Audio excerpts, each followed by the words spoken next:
Salut à toutes et à tous, aujourd'hui je vous retrouve pour vous faire une petite vidéo dans laquelle je vais revenir sur le film Sirat qui est disponible depuis aujourd'hui sur l'application MyCanal. C'est un film que je n'avais pas pu voir lors de sa sortie. Donc là je vais vous proposer une vidéo assez courte, une petite analyse critique sur ce film. Déjà pour commencer, donc on sait que ce film c'est le prix du jury du Festival de Cannes de l'année dernière. Donc le film avait beaucoup marqué au festival de l'année dernière. Les critiques de toute façon sont dithyrambiques, elles sont toutes unanimes. Et il est expliqué dès le début du film que le mot sirat en fait c'est le pont entre le paradis et l'enfer selon certaines croyances. Et on va voir que ça va justement avoir son importance tout au long du film. On voit dès le début du film que les rave parties qui sont organisées dans le désert sont gigantesques et attirent énormément de monde. Elle transcende, elle possède, elle transforme même presque les gens. La musique est envahissante, prenante et enivrante. Il y a une forme artistique remarquable et abstraite dans tout cela. Il n'y a d'ailleurs que de la musique qui est vénérée donc, par tous ces nombreux fidèles pendant la première partie du film.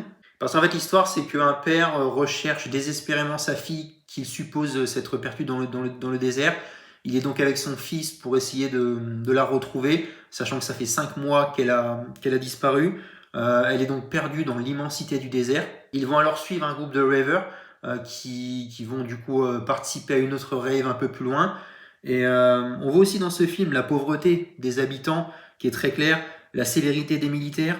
Mais c'est vrai que pour revenir à la question de la fille, comment la retrouver dans l'infinité de ce désert? Pour parler un petit peu plus technique, les plans sont assez remarquables, que ce soit sur les rayons du soleil, que ce soit sur le sable, le désert d'une manière générale, les roches, ils sont vraiment sublimes, c'est une grande force du film, c'est pur, c'est aéré, c'est puissant.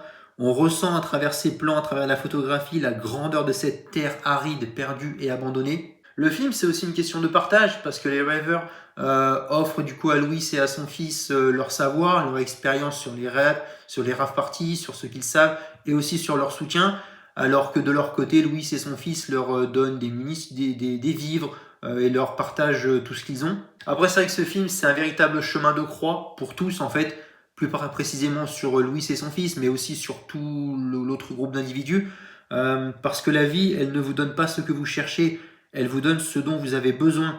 Seules les âmes pures peuvent parcourir ce chemin. C'est l'objectif et la direction principale de la création du film Sirat. C'est un thème abordé qui est ultra original, c'est rafraîchissant, c'est nouveau. Il y a presque un côté addictif quand on regarde le film.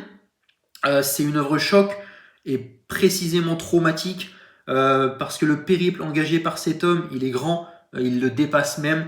Il va vivre une profonde expérience, mais également un véritable cauchemar. Il va aussi se rendre compte rapidement que la nature ne va pas lui faciliter la tâche qui était déjà de base très compliquée. Euh, En plus d'avoir d'avoir sa fille disparue, il perd maintenant son fils au milieu du film dans une scène brutale et inattendue. Et en fait, petit à petit, on va arriver à la fin du film, mais on va se rendre compte que le groupe en fait est totalement pris au piège par l'hostilité de la nature de ce désert. Donc ça, c'est un point très intéressant. Je crois aussi que le sujet donc de ce film n'a jamais été évoqué dans aucun autre film, pas que je connaisse, par exemple. Il y a une forme d'exclusivité, d'unicité presque. C'est très positif. C'est quelque chose de toute façon de spécial à vivre et à voir. C'est un drame franco-espagnol plein de rebondissements jusqu'à la fin, où la mort et la vie se confrontent en permanence. On sent qu'on est dans un univers qui est hors de notre volonté, hors de notre portée et hors de notre contrôle.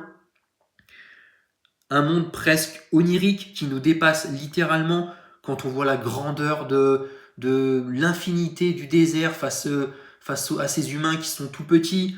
La danse de fin, elle est superbe, elle est presque digne d'une renaissance avant de voir justement plusieurs personnages explosés par des mines. Donc on passe du rire aux larmes. Donc c'est une des grosses forces du film. Au final, c'est une partition d'une folle intensité. Avec énormément de suspense, beaucoup de rebondissements comme je l'ai dit. Euh, pour conclure, pour moi, le film, c'est une hypnose visuelle renversante qui met des images sur notre peur collective, sur la peur de l'extinction, la fin de la civilisation, c'est un peu ça le message caché. Et c'est une véritable transe qui nous est proposée, une transe du début à la fin du film. Voilà, je vais m'arrêter là pour cette petite analyse critique de ce film que j'attendais depuis un petit moment. Et j'ai pas été déçu, c'est une véritable expérience de vivre ce film. Donc je le recommande à tous. Et dites-moi dans les commentaires pour ceux qui ont vu le film ce que vous en avez pensé. Et moi je vous dis à bientôt pour une prochaine vidéo.